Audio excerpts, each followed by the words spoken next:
challenge. Does that come from the manager though? Is it the player themselves or is it the manager?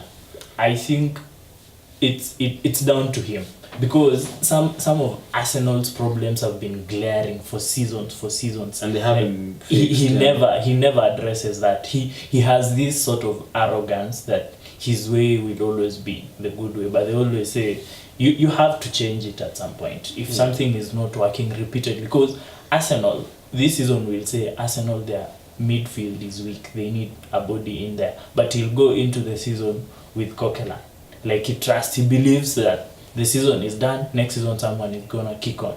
But they always get injuries and all that.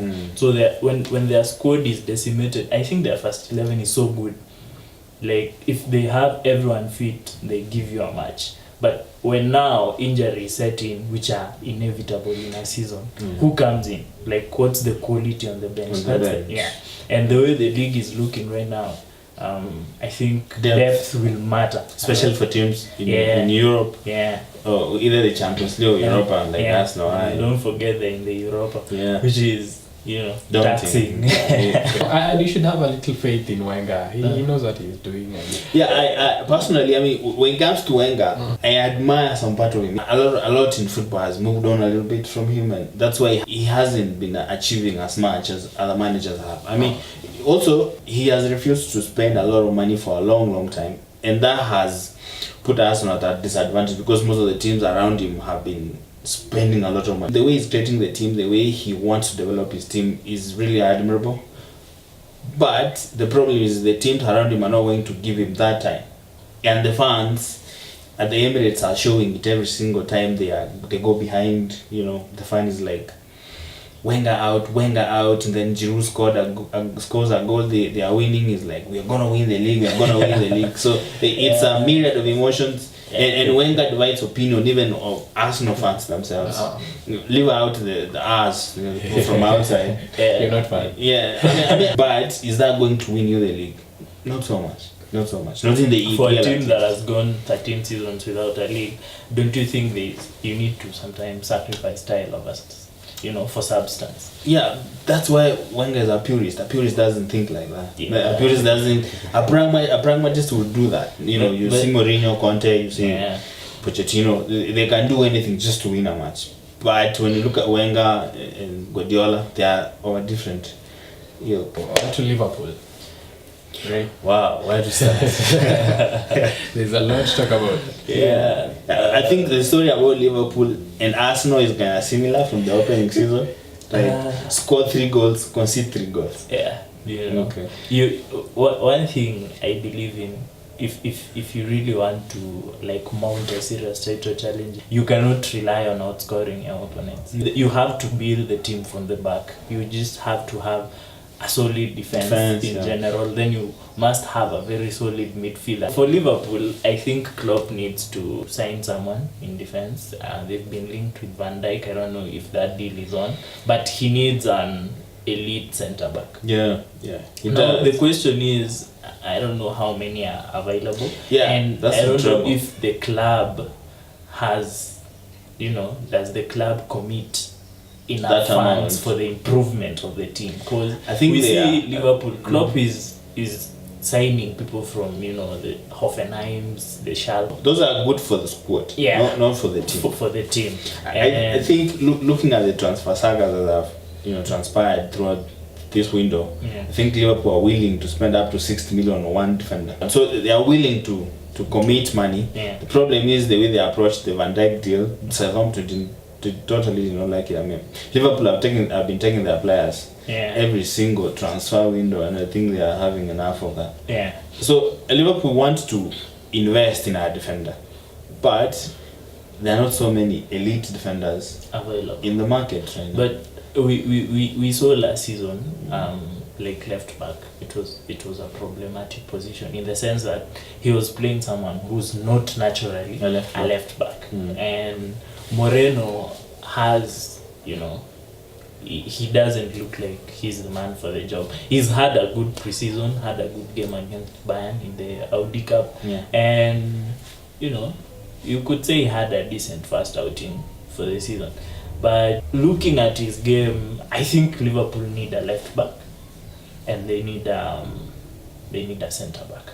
Yeah. Someone elite. Speaking of signings, yeah. could you say that Van Dijk is Liverpool's biggest signing this last transfer window? It would be if they get him. It would be. I mean, a lot of teams would take Van Dijk in a heartbeat. Yeah. A lot of teams, because he's a very, very good defender. If Liverpool get him, then I would see Liverpool in a whole different light. And that's how good he is. Attack though. They are really good. Yeah. the attack is as good as any. Mane is on fire. But if they lost Coutinho, that would be... It will take some X factor from the attack, but it will not be earth-shattering for them. Yeah, okay? Especially now that they got Salah in. Salah, yes. Yeah. Yes. And they have a good attack. And the way Klopp plays, the team is just tuned in into running fast, ice hockey fast. But the problem is on the other side. That's where they haven't. I mean, the goalkeeper.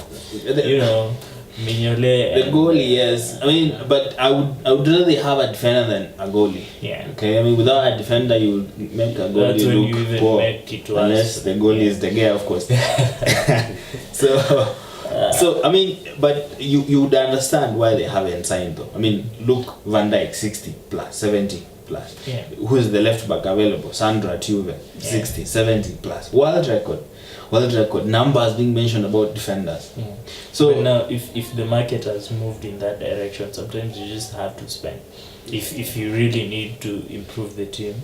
yeah, but no one saw this coming. Though. Do you think Liverpool have lost their draw as well? That would change when they start winning trophies. Yeah. Okay. Because no top player wants to go to a big team that doesn't give him trophies. At the end of the day, they want their memento when they retire. Yeah. When Lukaku moves from Everton to Man United, I mean, the money of course is a factor, but the fact that he might win a few trophies. You know, at Everton, he scores 25 goals and finished 7th. Yeah, that's a big achievement for Everton. Yeah. I mean, no offense, but now at least you go somewhere where you score 25 goals and probably win a trophy. There's an comes with impact. it. Yeah.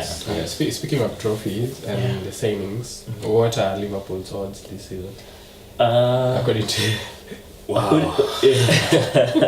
Okay, it's too early to call the season, but I would make a bold statement that if Liverpool perform at their best, they'll probably finish 4th. Yeah. Let me put this in context. There's Manchester City, Manchester United. Yeah. Those are arguably the best squads in the Premier League right now. Okay. Man United have the Mourinho factor. That's like an added factor. That's like 8 to 10 points on top, just from the manager.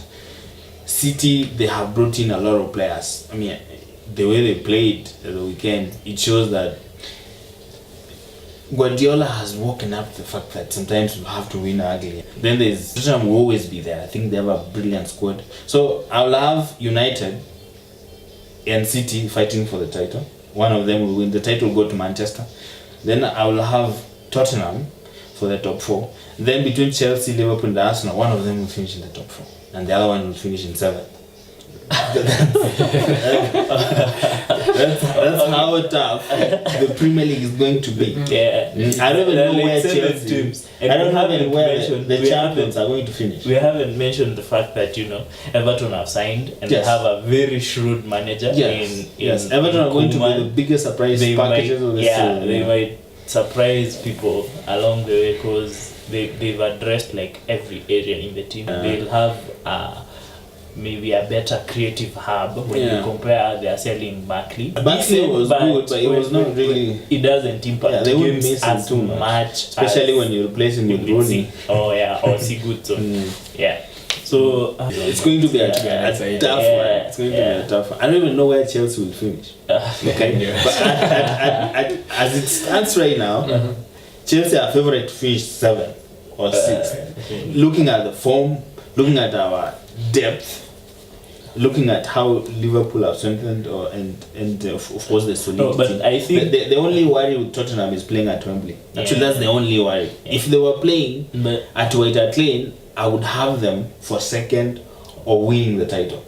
Okay, so a lot is going to play out in these first matches, and they'll give us a clearer picture. But I would have City and United nailed on for the title. Your team is depleted in the sense that it is. I mean, 2 red cards. you have 2 red cards, and then we have 1 midfielder available, central midfielder. We have Kante available. So whoever plays with Kante, unless we have a new signings today or tomorrow before the match, then it's probably going to be David Luiz playing alongside Kante. And you remember when we signed Rudiger? I told you we signed another Zuma, Akadzuma. Yeah. So I don't think he improves the team in any way. I mean, he might prove me wrong. Yes, I'll be elated for that. Thank you guys for watching this channel. Feel free to subscribe, hit that like button, share, leave a comment down below. And follow us on our social media platforms on Facebook, Instagram, and Twitter at The Football Report. Cheers, guys. Cheers.